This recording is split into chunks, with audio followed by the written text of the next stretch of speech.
Yeah, lovelies, welcome back. Alright, you ready for this little perler? Almond and blueberry Danish. Oh my god. First thing we want to do is grab 80 grams of butter out, chop it up and chuck it in a bowl, leave it sitting there for about half hour before we're ready to cook. That way it can go nice and soft at room temperature. Once that's ready to go, we want to preheat our oven at 210 degrees Celsius. We want to grab out a baking tray with some baking paper.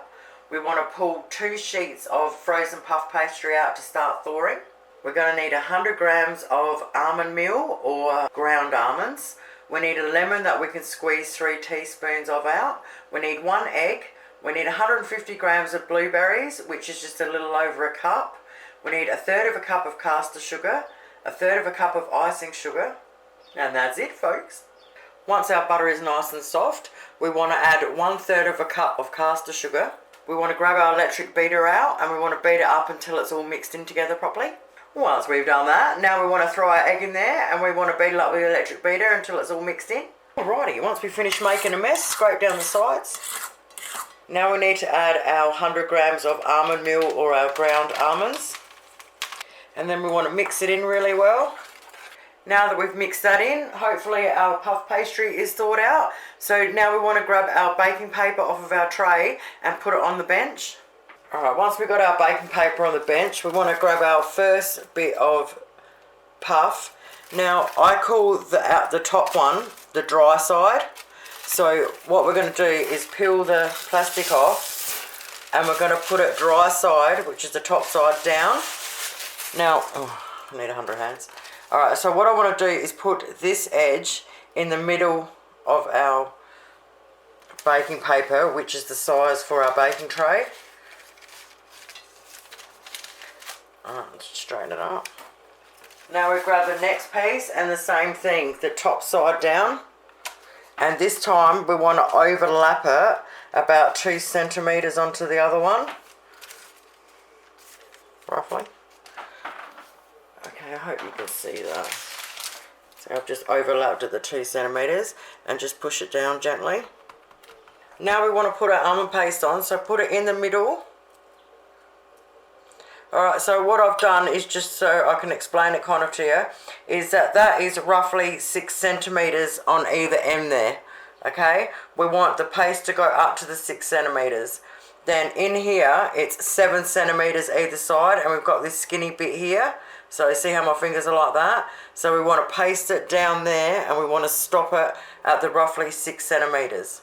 So just get a knife and just spread it out into that rough shape. I'm just going to do a rough little drawing.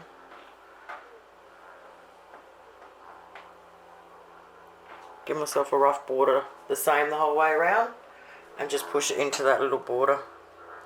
Okay, once you've got it into the rough size, then you can sort of go over and start evening it out a little bit. So this is actually really fun to do, eh? It's actually pretty easy. Okay, so the next thing we want to do is we want to cut along this way. So we want to get from there where we've got that border, we want to come out 2 centimeters. So we're just going to make another little border. I'm doing this real gently, by the way, I'm not cutting through it. Alright, so that's roughly that. So now we want to start along this edge and cut our first one. And then every 2 centimeters apart roughly, I want to cut to our little fake line we've made.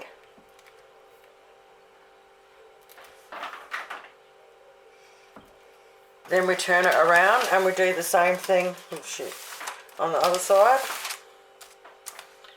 Okay, so we give ourselves a 2 centimeter line. And just drop 2 centimeter wides. I should have probably had it up closer. I hope you could see that all properly. Okay, now we're going to get our blueberries and we're going to sit them all on top. Oh yeah, baby, you're getting excited already? Alright, once we've done that, we want to get our end and we want to fold it over just over the first lot of blueberries. Okay, fold it down on both sides. Okay, and then fold them up over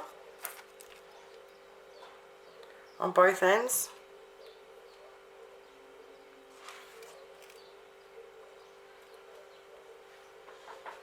Okay, I hope you can see. Okay, once we've done that, we're then going to like crisscross these, if that makes sense. So you're going to go halfway to there, halfway to there. So it goes if you're going to do a plait, and join the next one halfway across and join the next one on top. Try and get out of your way. So you go across on it like a V, you want a V, and then you put your next V over it and you just touch them both together.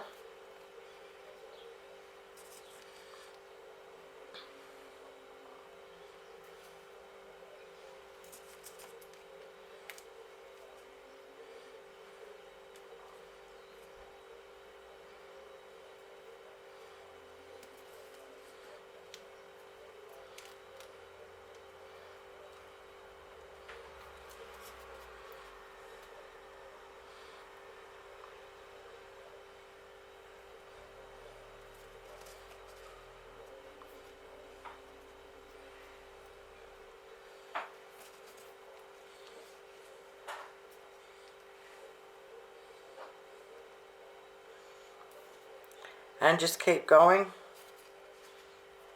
right to the end. As you get to the end, you can kind of do it like a so. Now, if you took the time, you could probably make it look all perfect, but you know, you can always squeeze it in a bit, give it the right shape. Check that baby out, hey? So yeah, just cross them over and just touch them all. Okay, once we have done that, we want to get our baking tray, stick our baking tray on the edge of our bench and slide this onto it like a so. Alright, and we'll get it evened up. Once we've done that and we've got it looking gorgeous, now we bang it in our oven. 28 minutes later in my electric oven. Oh yeah, baby. And now that it's cooled down completely, we want to put 1/3 cup of icing sugar into a little bowl. We want to squeeze, I've got half a lemon there squeezed, and it should be enough. And we want to put 3 teaspoons in there. Now we want to mix it in really well. Alrighty, once we've mixed that in well, see if you're in view. We just want to get it on the teaspoon and we just want to drizzle it all over. Oh, say no more. There you have it, lovelies. It is absolutely bloody beautiful. Serve 6 easy on its own, nice and cold, freaking yum. Just a fraction warm still with some ice cream, freaking yum. Oh, I can't even speak. Thank you guys so much for watching. Have yourselves an awesome day and I'll see you soon. Toodles!